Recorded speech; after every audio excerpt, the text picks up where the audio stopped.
Sekarang pemerintah Kabupaten Aceh Timur sudah memplotkan 30,7 miliar Pak untuk dana tanggap darurat ini Pak ya.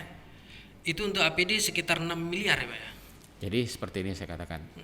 Karena Bapak sebagai juru bicara mungkin Total yang selalu diinformasikan 30,7. iya.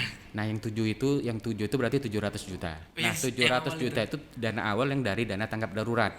Iya. Yang refocusing belakangan itu sekitar 30 miliar. Nah, itu diambil dari dana-dana dinas, dana-dana perjalanan dinas yang tidak terpakai. Nah, itu ditarik semua yang tidak urgen, tidak ada hubungannya dengan ini, Tidak ditunda bisa dulu. digunakan sementara. Ditunda dulu. Terkumpullah sekitar 30 miliar.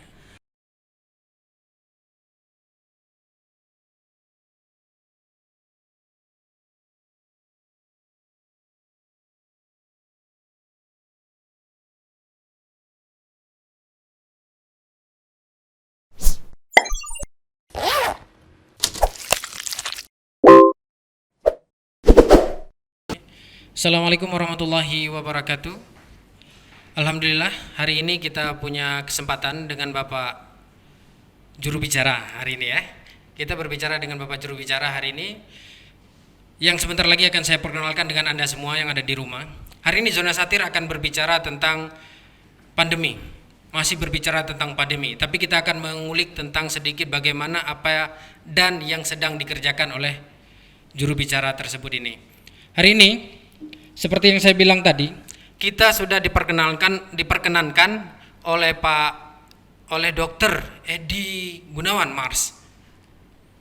Jadi kita akan berbicara dengan beliau karena beliau berjabat sebagai juru bicara di pencegahan penanggulangan COVID-19 yang berada di Kabupaten Aceh Timur. Jadi langsung saja nanti saya perkenalkan kepada Anda semua yang ada di rumah. Tapi sebelumnya saya akan perkenalkan diri dulu. Kenalkan, nama saya El Kalim Abdurrahman Abbas, yang sebagaimana masyarakat di rumah banyak bertanya-tanya lewat DM pribadi tentang siapa nama hostnya. Hari ini saya berbicarakan tentang nama hostnya. Terus jangan lupa teman-teman yang ada di rumah untuk subscribe, karena itu adalah salah satu amunisi bagi kami untuk terus bisa memperbaiki konten-konten yang akan terus bersama dengan Anda ke depan dan terus bersama untuk menjadi bahan bagi kita semua sebagai informasi. Jadi hari ini saya agak grogi karena berbicara bersama dengan salah seorang direktur dari Rumah Sakit Zubir Mahmud. Assalamualaikum Pak. Waalaikumsalam. Gimana kabarnya hari ini Pak? Alhamdulillah baik, sehat. Ini betul ya, Dr. Edi Gunawan Mars Pak ya? Ya, betul Pak. Oke. Hari ini berbicara dengan beliau saya yang grogi karena jauh sekali kan. Saya yang masih abal-abal berbicara dengan salah seorang direktur. Luar biasa Pak, terima kasih sudah menerima kami nih Pak. Ya, sama-sama. Kami juga berterima kasih dengan adanya kesempatan ini bisa memberikan informasi kepada masyarakat. Iya, itu yang paling penting adalah mendapatkan informasi. Jadi Pak bisa didekatkan lagi mic-nya biar agak ini. Gak apa-apa ya teman-teman, sahabat yang ada di rumah. Jadi hari ini kita akan berbicara tentang pandemi Pak, karena Bapak kan dokter ya, dokter sebagai juru bicara ya di Kabupaten Aceh Timur Pak. Sudah berapa lama Pak bertugas di Rumah Sakit Zubir Mahmud Pak? Saya bertugas di Rumah Sakit Zubir Mahmud sudah 2 tahun 1 bulanan. 2 tahun 1 bulan Pak ya. Itu langsung diangkat sebagai direktur Pak? Sebagai direktur, sebelumnya saya bertugas di Rumah Sakit Sultan Abdul Aziz Perla. Oh yang di Perla Pak ya? Perla. Oke, luar biasa Pak. Kita masih kaget ya karena hari ini kita bisa berbicara dengan beliau. Jadi untuk Jubir sudah berapa lama Pak selama pandemi ini Pak? Kita mulai membentuk tim gugus tugas di Kabupaten Aceh Timur itu di bulan Maret. Di bulan Ya, Maret? kira-kira pertengahan bulan Maret. Ya, sampai saat ini masih sebagai juru bicara tim gugus tugas percepatan penanganan COVID Kabupaten Aceh Timur. Ya, alhamdulillah Bapak Bupati pimpinan kita memberikan kepercayaan kepada saya menjadi juru bicara. Luar biasa Pak ya? Ya, Sebuah kebanggaan juga Pak ya? Ya, dari satu sisi kita lihat sebagai kebanggaan, tapi dari satu sisi itu suatu tugas berat. Gimana? Karena kita harus memberikan informasi yang benar-benar benar, kemudian tidak bias dan bisa diterima oleh masyarakat.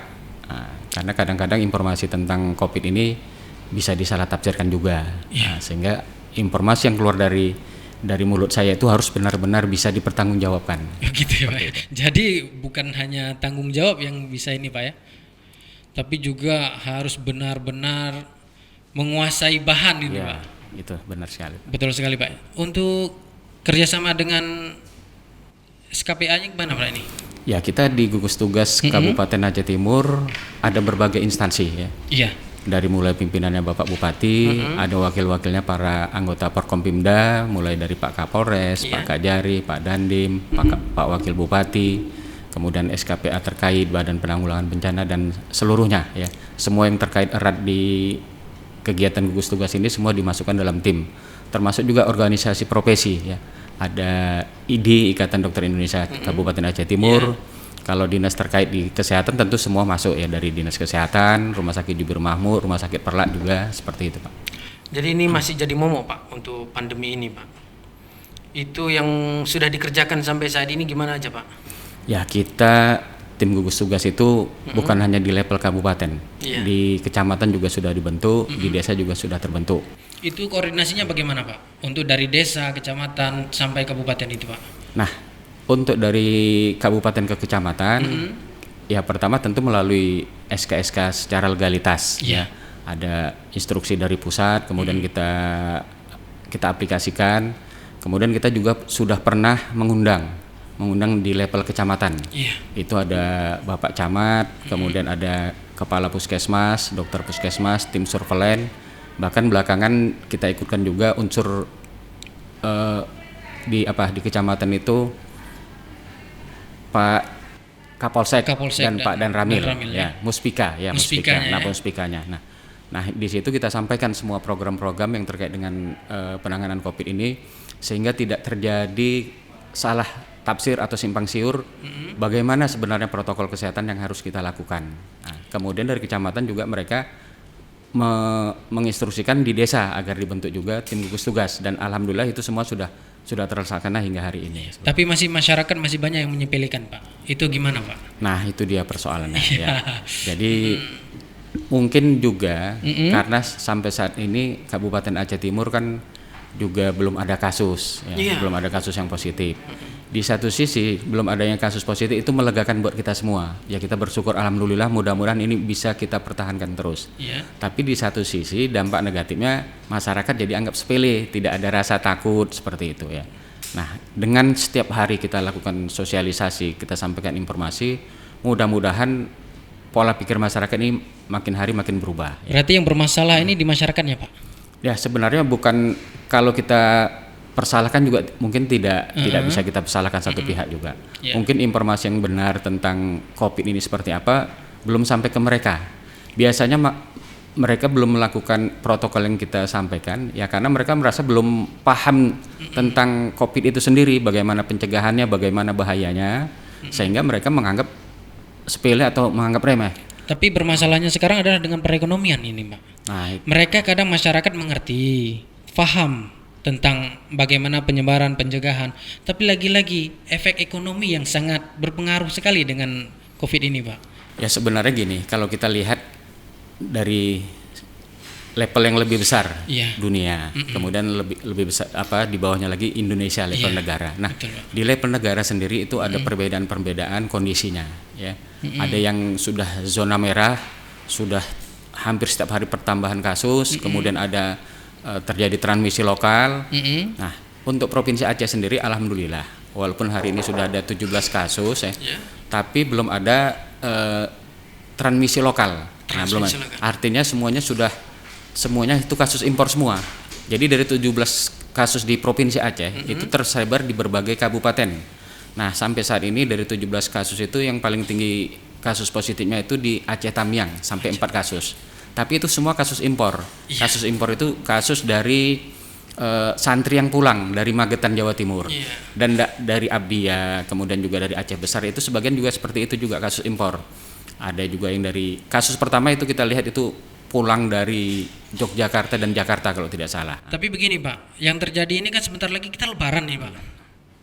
Jadi transmisi yang seperti Bapak bilang tadi sangat mudah rentan bagi kita ini. Nah, itu dia. Ini alhamdulillah kalau kita lihat sekarang ini 17 kasus sudah beberapa hari tidak bertambah. Nah, sebenarnya kita tidak perlu terlalu panik dengan kondisi pandemi ini. Ya, kita berprinsip virus itu tidak pernah bergerak sendiri. Iya. Jadi yang membawa virus itu ke satu daerah, ke kabupaten atau provinsi itu orang lain. Orang lain itu siapa? Tentu orang lain sudah terpapar. Siapa yang kira-kira sudah terpapar? Pasti orang yang berasal dari daerah yang sudah terjangkit. Apakah dari luar negeri ataupun dalam negeri. Apa harus kita larang terus, Pak? Nah, sebenarnya bukan kita larang. Karena Ada protokol yang kita lakukan. ya. Mereka datang. Itu sudah, kalau di Aceh Timur sendiri sudah hampir 2.000 orang yang pulang ke Aceh Timur dari luar negeri, ada dari Malaysia, Thailand, kemudian Singapura, kemudian dari kota-kota lainnya di dalam negeri. Nah, itu semua kita lakukan protokol kesehatan. Kita nggak tahu dari 2.000 itu ada yang positif atau tidak. Nah, tetapi yang kita lakukan adalah pada saat mereka tiba di daerah, yang paling utama kita lakukan adalah melakukan isolasi mandiri dengan cara melapor kepada petugas yang ada di desa. Tapi kadang masyarakat malu, Pak. Nah, itu dia yang perlu kita sampaikan. Ya, artinya setiap hari kita sampaikan pencegahan penyebaran COVID ini tanggung jawab kita semua. Tidak perlu ada malu. Mau kasus positif, negatif, apapun, kasus ODP, PDP itu kita tidak perlu malu. Justru kita dengan malu, dengan mengisolasi diri, tidak berhubungan dengan pihak luar, justru itu beresiko untuk menularkan kepada yang lain, kepada anggota keluarga semuanya, seperti itu. Tapi kadang yang rencana mudik ini, Pak, ya, ataupun lagi perjalanan mudik ini, banyak teman-teman yang mungkin banyak perjalanan mudik sekarang, tapi mereka tidak lagi mengindahkan apa itu peraturan yang sudah dibuat, Pak. Terjadinya tumpang tindih sehingga mudik dan pulang kampung aja dibully, Pak, ini masyarakat ini, Pak. Ya, benar ya. Artinya situasi pandemi ini banyak aspek yang mempengaruhi, sehingga di level nasional sendiri, di level negara sendiri, ada kebijakan-kebijakan yang mungkin saling tarik menarik ya. Dari satu sisi kita menghindari wabah ini makin meluas dan berharap supaya ini bisa tuntas, bisa menurun dan bisa hilang sama sekali.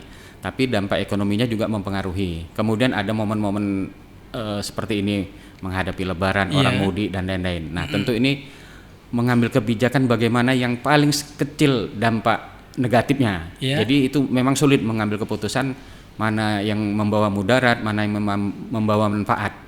Nah, bagi Aceh Timur sendiri, kalau sudah ada warga yang pulang mudik, sudah sampai ke daerah, tentu tidak mungkin kita larang. Nah, kita juga berpikir secara sosial, kemudian secara keagamaan. Jadi banyak pemikiran yang harus kita ini sekali, Pak, ya? Sangat banyak pertimbangan-pertimbangan harus kita kita lakukan seperti itu, Pak. Terus gini, Pak. Ini ada permasalahan kita adalah sebagai jalur logistik ya. Jalur logistik, barang-barang yang masuk, terus mudik tadi yang kita bilang tadi, Pak. Kalau kita larang juga logistik masuk bermasalah. Tapi kalau kita nggak larang, bagaimana dengan perbatasan nantinya, Pak? Iya, benar. Nah, kita untuk wilayah timur Aceh, perbatasan itu kan di Kabupaten Aceh Tamiang. Nah, Aceh Tamiang itu pintu masuk ke Provinsi Aceh untuk wilayah timur. Nah, itu tidak bisa kita hanya berharap dari pihak Kabupaten Aceh Tamiang sendiri yang turun tangan untuk mengawasi perbatasan orang-orang yang masuk, kemudian logistik. Jadi kerjasama. Kemarin saya lihat situ sudah ada kerjasama dari 3 pihak, Kabupaten Aceh Tamiang, Kota Langsa dan Aceh Timur. Mereka membentuk semacam gugus atau di patroli di sana ya. Berarti sudah ada poskonya, Pak. Ada unsur kesehatan juga melibatkan dinas perhubungan, dari kepolisian, dari TNI Polri. Artinya semua yang perlu dilibatkan bersama.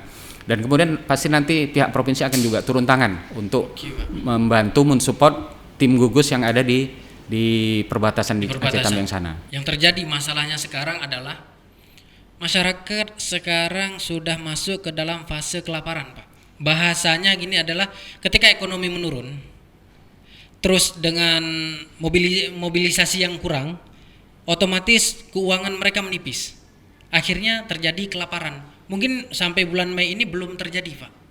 Tapi sebentar lagi barang-barang yang masuk akan bahasanya itu kita agak tersendat, sehingga kelaparan yang terjadi. Itu bagaimana itu, Pak?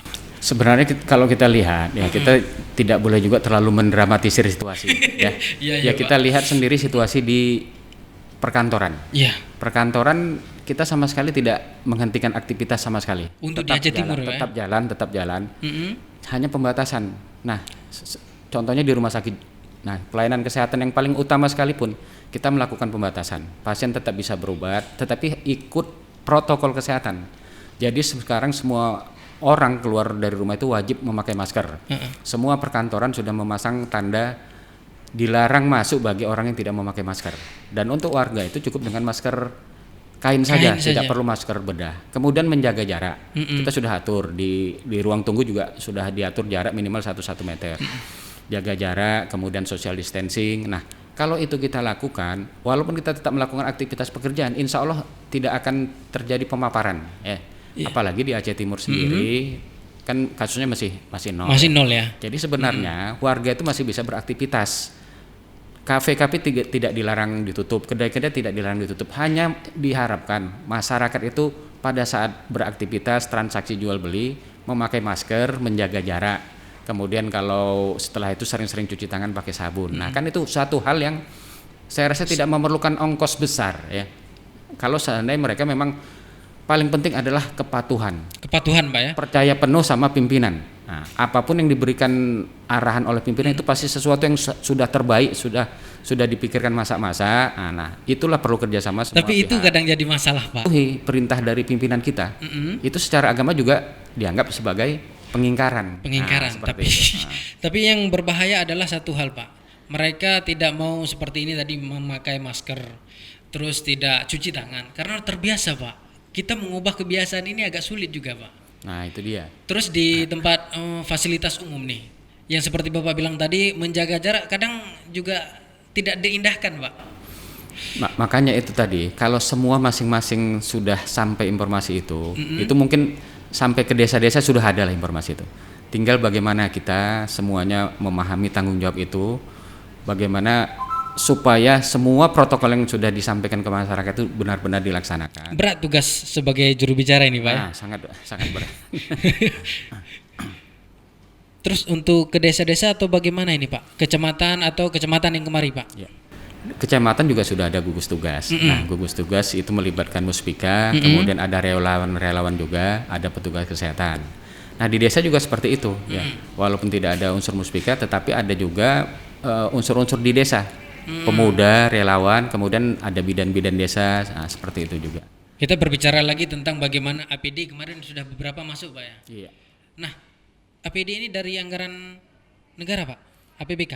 Nah, APD itu berbagai sumber, ya. Ya, saya sebagai contoh untuk Kabupaten Aceh Timur sendiri. Persiapannya ini, Pak, untuk Aceh Timur karena kita masih nol, tapi persiapannya bagaimana itu untuk APD dan lain sebagainya? Nah, APD, APD itu ada yang dari bantuan dari Kemenkes yang disalurkan melalui Dinas Kesehatan Provinsi. Dinas Provinsi juga menyalurkan ke kabupaten. Nah, kita ada 3 jajaran kesehatan, ada Dinas Kesehatan, Rumah Sakit Perak dan Rumah Sakit Jubir Mahmud. Nah, pemerintah pusat itu dalam memberikan bantuan itu juga melihat kondisi daerah masing-masing. Yang zonanya sudah merah tentu akan banyak disupport bantuan APD dan lain-lain, termasuk obat-obatan, termasuk peralatan. Nah, di kita di Provinsi Aceh mungkin ada pertimbangan-pertimbangan sehingga bantuan-bantuan itu juga tidak terlalu jor-joran seperti itu. Nah, itu kenapa kan anggarannya kurang atau bagaimana itu, Pak? Kemudian lagi kita juga menerima bantuan-bantuan juga dari pihak-pihak ya, dari berbagai pihak, ada perusahaan, ada organisasi, ada dari anggota dewan, partai politik dan lain-lain. Nah, untuk Rumah Sakit Jubir Mahmud sendiri untuk saat ini stok APD itu kita katakan cukup ya, Pak. Nah, mungkin hanya 1 masker bedah. Nah, masker bedah ini kan mau situasi Covid maupun tidak situasi Covid tetap kita gunakan. Itu tetap tersedia nih, Pak. Nah, sementara kan kemarin terlihat terjadi kelangkaan karena banyak yang pemasokan itu ya, Pak ya. Kemudian selain kelangkaan juga harga yang mahal. Nah, jadi kita benar-benar harus mensiasatin dengan kondisi yang seperti ini, mana-mana yang harus wajib memakai masker bedah, mana yang bisa dengan masker kain, mana yang pakai N95. Kita harus benar-benar harus memilah-milah lah, supaya jangan mengambil keputusan salah di situasi pendapatan rumah sakit menurun, tetapi di satu sisi APD itu harus kita siapkan dengan harga yang di luar kewajaran. Nah, jadi benar-benar harus kita putuskan, benar-benar hati-hatilah kita seperti untuk itu. Untuk anggaran yang diterima sebagai juru bicara ini bagaimana, Pak? Nah, yang harus disampaikan ke Puskesmas ataupun di bawahnya lagi, Pak? Jadi kita gini, pertama kali kita bentuk tim gugus tugas pertengahan bulan Maret, Ya. itu belum ada instruksi apapun dari pemerintah pusat untuk mengalokasikan dana istilahnya refocusing. Nah, Refocusing, ya. waktu itu Aceh Timur hanya berinisiatif menggunakan dana tanggap darurat. Ada hanya dana tanggap darurat yang itu biasa memang dialokasikan di dana dinas BPBD, Badan Penanggung Daerah. Nah, kalau nggak salah itu sekitar 700-an juta pada saat itu posisi dana tanggap darurat yang ada di Aceh Timur. Waktu itu belum ada perintah apapun mengalokasikan dana dari manapun. Nah, dengan dana yang seperti itu, dengan situasi yang kita ada di Aceh Timur, pada saat itu kita diminta terutama di jajaran kesehatan dulu, Dinas Kesehatan, Rumah Sakit Jubir Mahmud dan Rumah Sakit Perla untuk paling utama kebutuhan APD. Pada saat itu benar-benar langka. Nah, sehingga Rumah Sakit Jubir pada saat itu alhamdulillah dibantu hampir sekitar 200 jutaan lebih untuk pengadaan APD. Dan itu kita memburu APD itu seperti memburu barang langka. Barang langka, Pak, ya. Ada orang yang menjual, kemudian harus segera kita kirim uang secara cash. Pernah terjadi ya, staf saya sudah mentransfer dana sebesar 12 juta. Iya. Tapi tiba-tiba barang Terjadi penipuan itu, Pak. bukan penipuan. Terus Barang yang mau kita beli itu sudah diambil pihak lain. Jadi kita seperti berebut. jadi uang itu dikembalikan. Nah, alhamdulillah dikembalikan. Jadi ditransfer kembali. Itulah yang kami lakukan di rumah sakit ini dalam memburu APD supaya stok APD di rumah sakit ini tetap ada. Itu menggunakan anggaran dari rumah sakit sendiri, Pak. Awalnya kita pakai dana rumah sakit sendiri. Kita pada saat itu tidak berpikir bantuan dari manapun. Yang penting jangan sampai dianggap rumah sakit kok tidak siap. Oh, gitu, Pak, ya. Pada saat itu rumah sakit kita belum ditetapkan sebagai rumah sakit rujukan COVID oleh gubernur. Oke. Yang ada kami hanya berpikir tidak ada istilah rumah sakit itu menghindar dari tanggung jawab. Kalaulah tiba-tiba ada pasien COVID yang datang ke rumah sakit Jubir Mahmud dan kami tidak siap, tentu kami akan disalahkan. Tidak bisa kami beralasan kami tidak punya dana, tidak punya ini, tidak bisa. Makanya jauh-jauh hari kita di tim rumah sakit sudah saya sampaikan kepada seluruh staf, tim jajaran manajemen dan semuanya. Dalam situasi apapun, sesulit apapun kita harus siap. Tanggung jawabnya luar biasa ini, itu Pak, ya. dia. Jadi saya juga bersyukur punya staf-staf yang seperti itu, punya semangat militansi yang tinggi, semangat sosial yang tinggi. Itu mereka mentransfer pada saat yang saya sebutkan tadi 12 juta itu uang pribadi, Uang pribadi, Pak? staf saya. Nah, malah yang bersangkutan bilang, kalau seandainya uang saya tadi hilang tidak dikembalikan, saya menganggap itu sebagai sedekah saja. Jadi luar biasa.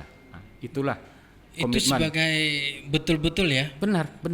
Saya tanya langsung yang bersangkutan. Iya. Kalau seandainya uang Duitnya saya dikembalikan dan diganti, alhamdulillah. Kalau tidak kalau kembali penipuan? hilang dan saya anggap itu sedekah dari saya. Nah, Luar itu. biasa itu, Pak.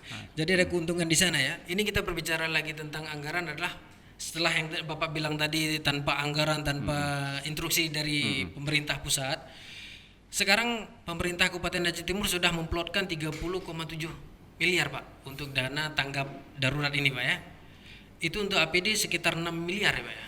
Jadi seperti ini saya katakan. Karena Bapak sebagai juru bicara mungkin Total yang selalu diinformasikan 30,7. iya. Nah, yang 7 itu berarti 700 juta. Nah, Yes, 700 awal juta itu dana awal yang dari dana tanggap darurat. Yang refocusing belakangan itu sekitar 30 miliar. Nah, itu diambil dari dana-dana dinas, dana-dana perjalanan dinas yang tidak terpakai. Nah, itu ditarik semua yang tidak urgen, tidak ada hubungannya dengan ini, tidak ditunda bisa dulu. digunakan sementara. Ditunda dulu. Terkumpullah sekitar 30 miliar. Jadi dana yang disebut-sebut sebesar itu sampai saat ini belum digunakan yang seperti yang tersiar informasi lah. Nah, dari situ nanti ada yang sifatnya untuk APD maupun peralatan kesehatan. Nah, itu dialokasikan. Ya seperti ini. Dialokasikan tapi belum digunakan. Nah, contohnya untuk rumah sakit. Karena kita rumah sakit ditunjuk sebagai rumah sakit rujukan COVID, itu kan ada persyaratan. Pertama kita harus menyiapkan ruang isolasi khusus. Kemudian ada peralatan yang harus kita adakan yang selama ini belum ada, alat radiologi mobil namanya. Radiologi mobil itu alat ronsen yang bisa pindah-pindah. Nah, seperti itu. Kemudian ada ventilator. Nah, itu dari dana itulah kita alokasikan untuk pembelian alat itu. Sudah ada, Pak? Nah, itu sudah kita pesan. Kita pesan juga kan melalui proses e-katalog. Nah, artinya dana itu sudah dialokasikan ke rumah sakit untuk pembelian 2 alat tadi. Sampai kapan datang, Pak? Setelah Lebaran? Mudah-mudahan setelah Lebaran sudah nyampe alat itu. Kemudian ruang isolasi juga butuh ada semacam HEPA filter. Nah, itu juga akan dibantu dengan dana itu. Nah, jadi penggunaan dana itu benar-benar hati-hati. Kemudian yang terkait juga dengan dana bantuan untuk masyarakat, dampak sosial, Dampak sosial. jaring pengaman sosial, dan itu juga hati-hati, tidak boleh tumpang tindih antara ya istilahnya ada BLT, BST dan lain. Jadi sekarang dalam tahap pendataan. Jadi tidak boleh ada warga sudah dapat BLT, dapat lagi BST, dan itu yang tidak boleh, dan itu juga akan jadi temuan. Makanya sekarang semua pihak dari kabupaten, kecamatan dan desa itu saling koordinasi supaya benar-benar bantuan itu sampai ke tangan orang yang tepat tepat Pak, sasaran. ya. Tapi yang berjadi masalah di masyarakat adalah data-data itu kayaknya kurang up to date ini Pak. Yang terjadi ya, yang terjadi seperti kemarin sudah ada beberapa daerah yang pembagian BST, bantuan sosial tunai, tapi dana pendataannya masih kurang up to date, masih yang lama. Nah, itu dia. Sehingga ada yang sudah selayaknya tidak dapat, akhirnya dapat. Tapi yang dapat ini tidak mau mengembalikan, itu bagaimana itu Pak? Nah, itu dia, kadang-kadang pendataan itu sudah lama. Seseorang itu ada proses waktu tadi bisa berubah statusnya. Dari awalnya seharusnya layak menerima, bisa jadi dia kondisi ekonominya membaik, meningkat, tidak layak, atau sebaliknya awalnya dia tidak layak, dengan berjalannya waktu kondisinya menurun menjadi. Nah, sehingga perlu lakukan pendataan ulang. Jadi itu yang bisa dilakukan itu oleh tim adalah pendataan ulang. Jadi benar-benar di desa ada tim, di kecamatan ada tim, mereka mendata ulang mana warganya. Ya kita kalau di desa aja tidak bisa mendata kan bisa melibatkan ada relawan, ada petugas-petugas pemuda, kemudian ada bidan desa. Gunakan semua perangkat-perangkat yang di desa itu untuk mendata. Nah, seperti itu. Terus masyarakat kita yang sedang saat ini berada di perantauan ataupun di Malaysia bagaimana Pak? Nah, kalau itu kita lihat perkembangan provinsi ya. Provinsi sudah berupaya untuk memberikan bantuan istilahnya sembako atau apa, tapi masih dalam proses pendekatan dengan KBRI atau pihak konsulatnya, bagaimana cara pengirimannya. Jadi ada dua alternatif kalau untuk warga yang ada di perantauan, apakah mereka tetap difasilitasi oleh perintah provinsi untuk dipulangkan, atau mereka tetap bertahan di sana tetapi dibantu pengiriman bahan makanan dari Provinsi Aceh. Itu provinsi Pak. Nah, itu kabupaten bagaimana Pak? Nah, kita sebagai orang tua ini kan, masyarakat kita ada yang di Malaysia saat ini betul-betul yang dulunya mereka mengirimkan dana mereka kemari, sekarang orang kita malah mengirimkan dana ke sana Pak. Jadi seperti ini, yang menyangkut dana kan kita tidak bisa mengambil kebijakan yang tanpa aturan, tanpa dasar yang jelas. Nah, kalau memang ada kewajiban, ada perintah aturan yang mau membolehkan ya, misalnya pemerintah kabupaten juga harus mensupport bahan makanan kepada warga yang Aceh Timur yang ada di luar, ya bisa jadi akan kita lakukan. Tetapi dasar hukumnya mungkin belum ada, sehingga saat ini yang kita lihat itu masih di level kebijakan provinsi. Nah, seperti itu. Tapi kan kasihan kita bahasanya kita Pak. Ya tentu ya. Sehingga dengan situasi seperti itu ada orang-orang yang pulang melalui jalur-jalur ilegal. Belakang, ya. Nah, itu juga kita pantau. Kita pantau bukan artinya kita tangkap, bukan. Mereka kalau sudah tiba di Aceh Timur, yang penting mereka melapor untuk dilakukan pendataan, kemudian melakukan isolasi mandiri. Kalau kondisinya sakit, apakah perlu kita lakukan pemeriksaan rapid test atau kita obati seperti apa? Intinya supaya jangan sampai mereka yang datang, kira-kira mereka membawa virus, dia menyebarkan kepada orang lain. Nah, itu tujuan utama dengan melakukan isolasi mandiri. Kalaulah seandainya yang bersangkutan positif misalnya, kita berpikir yang buruk, pendatang itu positif COVID. Tapi dengan dia datang, kemudian kita isolasi mandiri, dia tidak berkontak siapapun, dia tidak akan menularkan orang lain. Yang paling penting itu. Kemudian dia sendiri kalau dengan daya tahan tubuhnya bagus, itu bisa sembuh. Kemudian seandainya tidak sembuh, akan kita obatin. Nah, kan nanti dipantau oleh petugas yang ada di desa dan kecamatan. Kalau kondisinya kesehatannya memburuk, kita obatin, kita beri obat, tetap isolasi mandiri. Inilah fungsi tugas daripada gugus yang ada di desa-desa ya Pak. Nah, itu dia. Ini mereka yang sebetulnya harus juga ikut serta. Memang semua pihak, justru semua pihak. Yang paling tahu pendataan di desa itu kan orang-orang yang ada di desa. Kepala desa tahu warganya, ini pendatang, ini penduduk mana, seperti apa, seperti itu. Ya betul Pak. Itu yang berbahaya lah Pak ya. Jadi karena kita ini takut Pak, masyarakat takut, saya takut bahwa karena penyakit ini kita tidak tahu, tidak nampak, dan akhirnya semua orang kita pikirkan negatif semua Pak. Setiap ada orang yang datang, jangan dekat-dekat saya ya, jangan dekat-dekat saya ya, kamu bawa virus. Sehingga orang yang sebetulnya tidak dapat, terbawa emosi ini Pak. Ya sebenarnya itu tadi lah. Ya efek dari pandemi ini memang merubah karakter dunia, karakter tingkah laku, karakter biasa, karakter sosial budaya masyarakat memang berubah ya. Harus bekerja dari rumah, membatasi diri, social distancing dan lain menjaga jarak. Nah itu memang harus terbiasa. Tapi ada hikmah positifnya. Hikmah positifnya kita jadi selalu menjaga kebersihan, cuci tangan pakai sabun. Dan itu kan efeknya bukan hanya untuk menghindari virus corona saja, untuk penyakit lain juga akan ini seperti itu. Kemudian kita tidak keluar rumah kalau tidak perlu, dan itu kan juga efeknya positif. Ngapain kita menghabiskan waktu di luar rumah kalau nggak penting? Nah, duduk-duduk di warung kopi sampai malam, seperti itu. Tapi itu kebiasaan kita warga Aceh. Nah itu dia. Ya, jadi dengan kebiasaan-kebiasaan itu kita harus bisa memilah-milah ya, mana kebiasaan-kebiasaan yang bisa diteruskan, mana yang harus dihilangkan demi untuk kebaikan semua pihak ya. Jadi kalau kita bilang garda terdepan pemutusan rantai penularan COVID-19 ini bukan di petugas kesehatan. Petugas kesehatan justru di garda terakhir. Justru sebenarnya masyarakat. Jadi sebenarnya tidak. Jadi ini ada sebuah keterbalikan antara. Nah, pemahaman itulah pemahaman. Kami sebenarnya garda terakhir. Kalau memang masyarakat jatuh sakit dan tidak ada pertolongan, barulah ke kita. Tetapi upaya yang paling penting itu adalah pencegahan. Nah, pencegahan itu adanya di masyarakat. Bagaimana caranya? Patuhi protokol kesehatan yang sudah diberikan oleh pimpinan. Lagi-lagi kembali lagi ke sana ke Pak, pimpinan. Kalau seandainya semua kita mayoritas muslim ya. Semua kembali ke ajaran agama, patuh terhadap perintah pimpinan. Tanpa berpikir yang negatif yang lain-lain, insya Allah Aceh Timur akan terbebas dari virus corona. Kalaupun seandainya ada, insya Allah bisa kita sembuhkan dan tidak segera akan ditanggulangi dan tidak akan menyebarkan kepada orang lain. Nah, itu yang paling penting. Terus untuk biaya perawatan nanti Pak, itu bagaimana Pak? Nah, biaya perawatan itu sudah ditanggulangi oleh pusat ya. Pusat sudah tanggung. Artinya semua rumah sakit fasilitas kesehatan, apakah rumah sakit yang ditunjuk SK Gubernur atau SK Kementerian Kesehatan ataupun yang tidak ada SK sama sekali.